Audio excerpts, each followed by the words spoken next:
अस्सलाम वालेकुम मेरे दोस्तों, सजनों और बेलियों। मैं हूं इजहार अहमद और वेलकम करता हूं आपको किचन गार्डनिंग चैनल पर।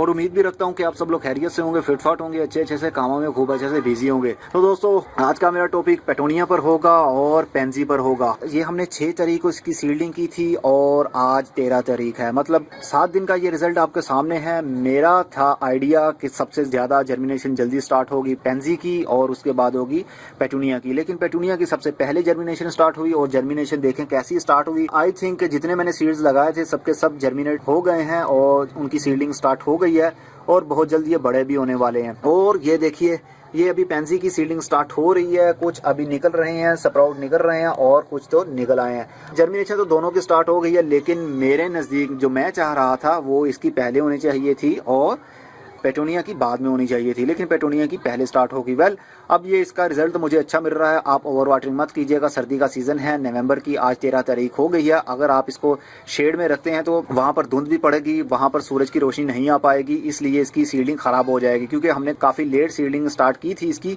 इसलिए आप इसको फुली सनलाइट में रखिएगा। और जब जब ऊपर वाला सरफेस एरिया इसका, जिस तरह ये कोकोपीट आप देख रहे हैं, अगर ये ड्राई फील होता है देन हल्का सा बारीक सा शावर इसके ऊपर आप पानी का कर दिया करें, तो इनको सीडिंग को पानी मिलता रहेगा। और अब ये देखना है कि ये कितने दिनों में ट्रांसप्लांट के काबिल होते हैं। Well, stay with me.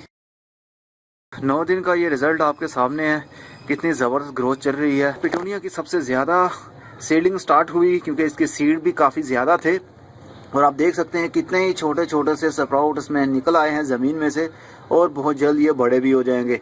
और ये रहा पेंजी का, पेंजी के भी जल्दी हो गए हैं। पहले मेरा आइडिया था पहले ये जर्मिनेट होंगे देन पेटूनिया के होंगे, लेकिन पेंजी के सबसे बाद में सीडलिंग स्टार्ट हुई है। वेल, अच्छा रिजल्ट मिल रहा है, काफी हद तक सीडलिंग स्टार्ट हो गई है और बहुत सी अभी भी होने वाली बाकी है। इनको ओवर वाटरिंग आप मत कीजिएगा, ज्यादा धूप में रखिएगा क्योंकि मौसम बहुत ठंडा है। अब नवंबर का महीना है, आज 15 तारीख हो गई है नवंबर की, तो इसलिए आप फुली सनलाइट में इसको रखिएगा ताकि इनकी जर्मिनेशन अच्छे से स्टार्ट होती रहे। ओके, स्टे विद मी, देखते हैं कब तक ये कंप्लीट होता है। 13 दिन का रिजल्ट आपके सामने है। पेटूनिया की ग्रोथ बहुत अच्छी चल रही है। जहां जहां हमसे सीड स्प्रिंकल हुए थे वहीं वहीं उनकी ग्रोथ स्टार्ट हो गई है, क्योंकि बहुत बारीक सीड थे, नजर नहीं आ रहे थे ठीक से जब मैं स्प्रिंकल कर रहा था। इस एरिया में और इस एरिया में ज्यादा स्प्रिंकल हुए, जिसकी वजह से यहीं से ग्रोथ उनकी स्टार्ट हो गई है। और पेंजी की ग्रोथ भी बहुत जबरदस्त चल रही है। पेंजी के पत्ते बड़े हैं और पेटूनिया के बहुत छोटे पत्ते हैं। तो 13 दिन का ये रिजल्ट आपके सामने है। उम्मीद करता हूँ बहुत जल्द ये ट्रांसप्लांट के काबिल भी हो जाएंगे, देन आपके साथ मैं शेयर करूंगा। तो स्टे विद मी। तो ये है 26 दिन का रिजल्ट। बहुत ही जबरदस्त ग्रोथ चल रही है और सीडलिंग खूब अच्छे से बड़ी भी हो रही है। पेटूनिया की सीडलिंग अभी थोड़ी सी छोटी है और जो पेंजी है, पेंजी की ग्रोथ अच्छी चल रही है और वो जल्दी बड़ी भी हो रही है। आई थिंक ये जल्दी ट्रांसप्लांट के काबिल भी हो जाएगी। वेल, दोनों की ग्रोथ अच्छी चल रही है। अब देखते हैं कि कब तक ये ट्रांसप्लांट के काबिल होती है। ऑलमोस्ट 3 महीने बाद का ये रिजल्ट आपके सामने है और अब मैं चाहता हूँ इसको ट्रांसप्लांट कर लूँ, क्योंकि ये ट्रांसप्लांट के करीब करीब काबिल हो भी चुके हैं।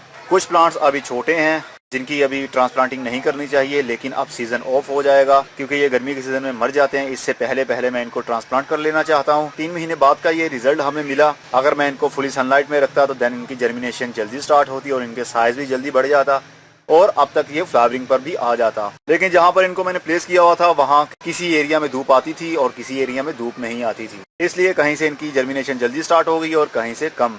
लेकिन फिर भी ठीक है, हमसे जर्मिनेशन हो तो गई। तो अब चलते हैं इसको ट्रांसप्लांटिंग की तरफ। ट्रांसप्लांटिंग के लिए मैं यूज करूंगा कोकोपीट और वुड शेप, लकड़ी का जो वुड शेप होता है वो यूज करूंगा। इससे ड्रेनेज सिस्टम भी अच्छा बना रहेगा। और कुछ यूज करूंगा ऑर्गेनिक कंपोस्ट, मतलब पत्तों की खाद। कंपोस्ट और कोकोपीट और वुड शेप, आप तीनों चीजें 50-50 यूज कर सकते हैं। अगर ओनली कंपोस्ट के अंदर ग्रो करते हैं देन भी अच्छा रिजल्ट मिलेगा, अगर कोकोपीट के अंदर ग्रो करते हैं देन भी अच्छा रिजल्ट मिलेगा। लेकिन कंपोस्ट के अंदर नाइट्रोजन भी होती है, फास्फोरस भी होती है और पोटाशियम भी होती है। और कोकोपीट के अंदर ओनली फाइबर होता है, जिसकी प्लांट को इतनी खास जरूरत नहीं होती। इसलिए इसके अंदर अगर आप लगाते हैं, प्लांट की ग्रोथ तो होगी, पत्ते तो निकलेंगे, लेकिन उसको जल्दी फ्लावरिंग नहीं होगी। और अगर आप ओनली कंपोस्ट यूज करते हैं, इससे पौधे की ग्रोथ भी होगी और फ्लावरिंग भी अच्छी होगी और जल्दी होगी। और अगर आप मिट्टी यूज करना चाहते हैं तो फिर भी आपको अच्छा रिजल्ट मिलेगा। मिट्टी के अंदर आप 20% ड्राई काउडंग यूज कर सकते हैं जो अच्छे से डिकम्पोज किया हो। और अब मैं इनको मिक्सअप करता हूं दोनों को।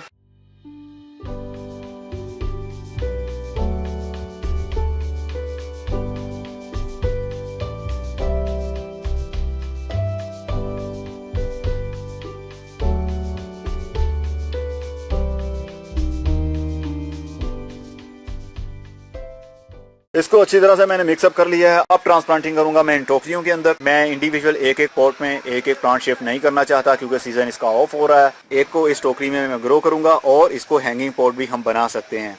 अगर आप जो टोकरी यूज करें अगर उसके होल्स बड़े हों तो देन आप वुड शेप यूज कर सकते हैं ज्यादा क्वांटिटी में, ताकि इसके अंदर से मिट्टी बाहर ना निकल सके।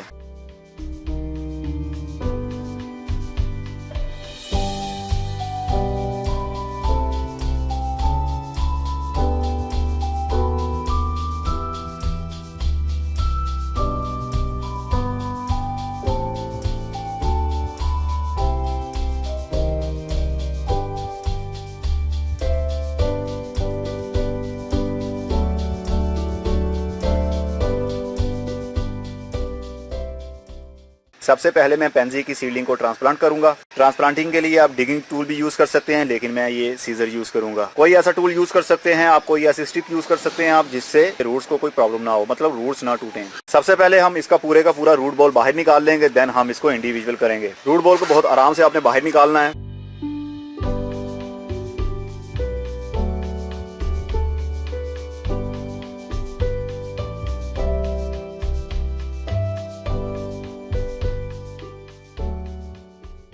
ये आपने देखा हमने कैसे इसको बाहर निकाल लिया और इसकी वाइट वाइट सी रूट्स आपको दिखा रही हैं कि इनकी ग्रोथ बहुत ज़बरदस्त चल रही थी। और आप देख सकते हैं इसकी मिट्टी भी करीब करीब ड्राई है। अगर हम ओवर वाटरिंग करते रहेंगे देन इनकी जर्मिनेशन स्टार्ट नहीं हो पाएगी ठीक से और इनकी ग्रोथ रुक जाएगी। इसलिए ज़्यादा पानी ऑफर नहीं करना आपने। और इसको आप सेपरेट करने का बहुत आसान तरीका है, जस्ट रूट बॉल को उठाइए और पटकिए।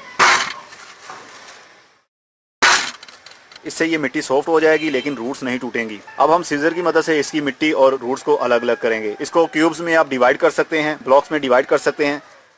ये ट्रांसप्लांटिंग में बहुत इजी रहेगा।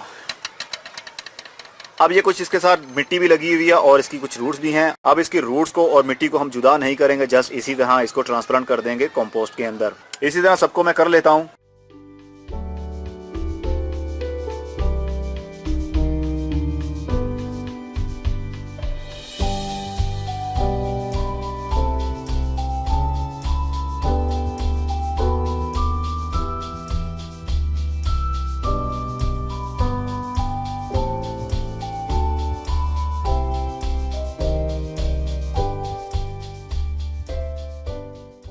ओके, मैंने इनको कुछ पीसीज में डिवाइड कर लिया है। अब मैं इसको शिफ्ट करता हूँ पॉट के अंदर।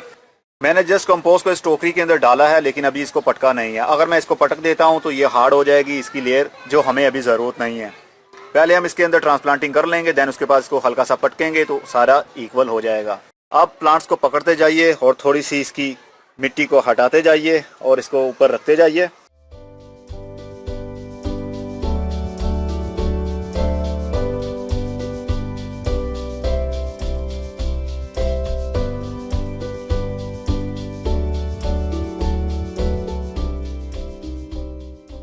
और इनकी साइडों के ऊपर आप कंपोस्ट को भर देंगे।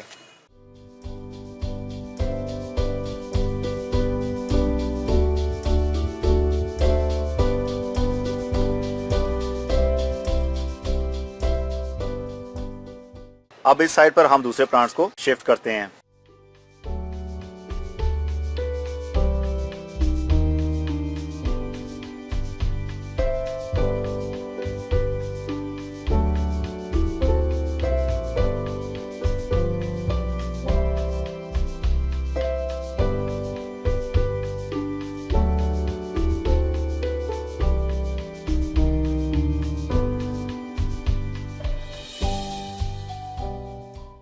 अब जरूरत है इसको पटकने की।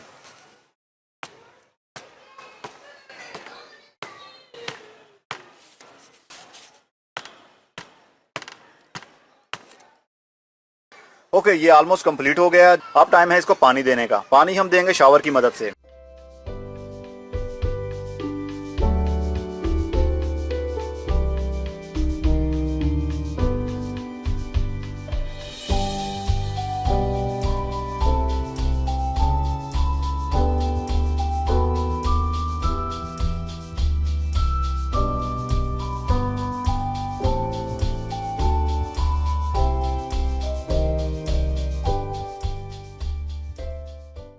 इसको हमने पानी दे दिया है और टाइम टू टाइम जब ऊपर वाला सरफेस एरिया आपको ड्राई फील हो देन आप पानी दीजिएगा इसको।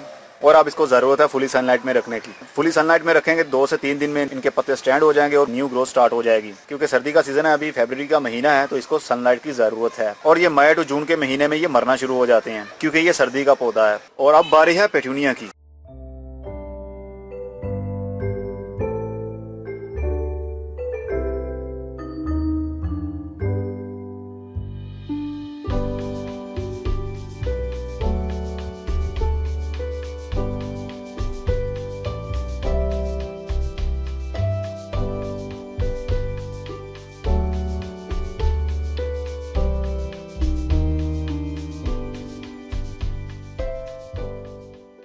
अगर इस तरह उसकी रूट्स विजिबल भी हो जाए, मतलब मिट्टी उसके साथ ना रहे, देन भी आपको परेशान होने की ज़रूरत नहीं, इसकी ग्रोथ हो सकती है क्योंकि ये पनीरी है। अगर पौधा ज़्यादा बड़ा हो जाता है, 7 से 8 इंच की हाइट हो जाती है, देन आप उसको ट्रांसप्लांट करेंगे तो उसके चांसेस होते हैं कि वो न्यू जगह पर ग्रोथ करेगा या नहीं करेगा। लेकिन ये तो 100% न्यू जगह पर ग्रोथ करेगा क्योंकि अभी इसका साइज छोटा है और ये ट्रांसप्लांटिंग के काबिल है। ना ये ज़्यादा छोटा है और ना ये बहुत बड़ा है, इसलिए इसकी ग्रोथ इस तरह भी हो सकती है अगर इसको हम इंडिविजुअल पॉट में शिफ्ट कर दें तो।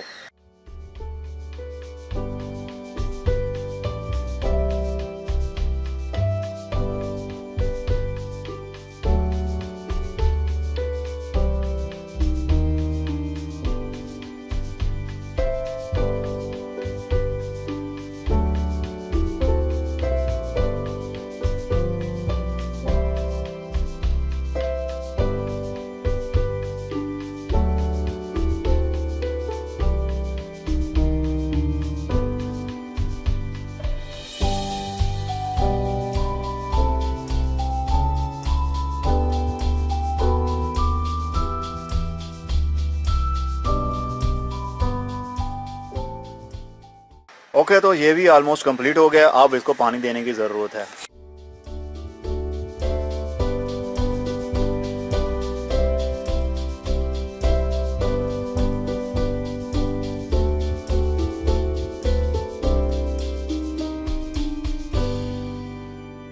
जब न्यू प्लांट्स को आप ट्रांसप्लांट करें तो वो एक साइड पर झुक जाएं तो परेशान मत होइएगा, कुछ ही दिनों में वो स्टेबल हो जाएगा। मतलब उसकी न्यू ग्रोथ स्टार्ट होगी तो देन उसके पत्ते भी स्टैंड हो जाएंगे, झुके झुके से फील नहीं होंगे। अब इसको भी ज़रूरत है फुली सनलाइट में रखने की ताकि इसके जल्दी से जल्दी पत्ते स्टैंड हो जाए और इसकी न्यू ग्रोथ भी स्टार्ट हो जाए। अब इन दोनों में से कितने ही पौधे मर जाएंगे और कोई सक्सेसफुल स्टार्ट भी हो जाएगा क्योंकि हमने पनीरी को एक ही पॉट के अंदर शिफ्ट कर दिया है और ऑलमोस्ट एक पॉट के अंदर 50 के करीब पौधे होंगे। जब वो बड़े होंगे उनकी रूट्स एक दूसरे से फाइट करेंगी और रूट बाउंडिंग भी होगी, तो इस वजह से कुछ प्लांट्स मर भी जाएंगे। लेकिन नो प्रॉब्लम, अब सीजन ऑफ होने वाला है तो हम चाहते हैं कुछ ना कुछ एक आध भी फ्लावर लग जाए तो काफी होगा। मैं उम्मीद करता हूँ आपको खूब अच्छे से समझ लग गई होगी। आपने सीडलिंग की अगर वीडियो नहीं देखी हुई कि हमने सीडलिंग कैसे की थी, तो ये वीडियो एंड होगी तो उसके एंड में मैं लिंक शेयर कर दूंगा, आप उसको देखेंगे तो आपका कॉन्सेप्ट भी क्लियर हो जाएगा। अब अगली वीडियो में फिर किसी नई इन्फॉर्मेशन के साथ मिलेंगे, तब तक के लिए goodbye, see you and tata, और अपना बहुत सा ख्याल रखिएगा।